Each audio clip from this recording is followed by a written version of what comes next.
آئیے افغانستان کی بھرپور تاریخ، ثقافت اور دیگر دلچسپ پہلوؤں کو دریافت کریں۔ افغانستان کی تاریخ افغانستان کی تاریخ پڑوسی ملک ایران، وسطی ایشیا اور برصغیر پاک و ہند سے جڑی ہوئی ہے۔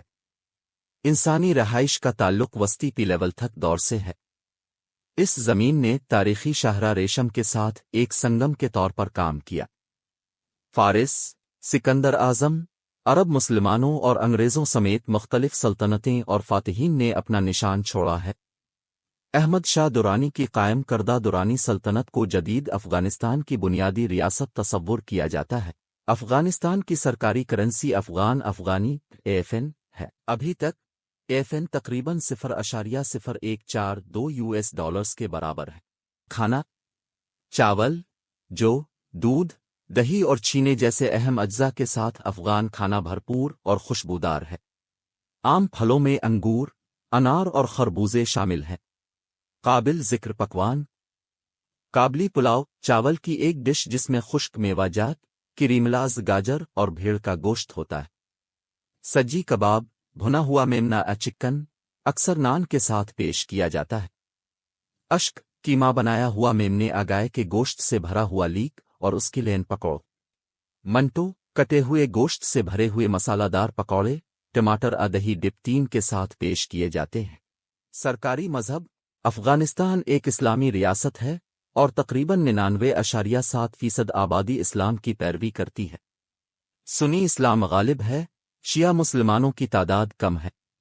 قومی تہوار: نوروز جنوری اور مارچ کے درمیان منایا جاتا ہے۔ اسلامی کیلنڈر کی بنیاد پر یہ افغان نئے سال اور موسم بہار کی آمد کی نشاندہی کرتا ہے۔ نوروز کے دوران لوگ وافر پیداوار کے لیے اظہار تشکر کرتے ہیں، موسیقی کے ساتھ جشن مناتے ہیں اور بزکشی میچوں کا انعقاد کرتے ہیں۔ ایک روایتی کھیل: قومی کھیل بزکشی ایک روایتی افغان کھیل جہاں گھوڑے پر سوار کھلاڑی بکرے کی لاش کو پکڑنے اور اسے گول لائن کے پار لے جا کر پوائنٹس حاصل کرنے کا مقابلہ کرتے ہیں۔ قومی جانور مارکو پولو بھیڑ اس علاقے کی مقامی ہے۔ قومی پرندہ گولڈن ایگل اپنی طاقت اور عظمت کے لیے قابل احترام ہے۔ خوبصورت مقامات: وادی بامیان اپنے قدیم بدھ مجسموں اور شاندار قدرتی مناظر کے لیے مشہور ہے۔ بندامر نیشنل پارک ناہموار چٹانوں سے گھری ہوئی فیروزی جھیلوں کا گھر۔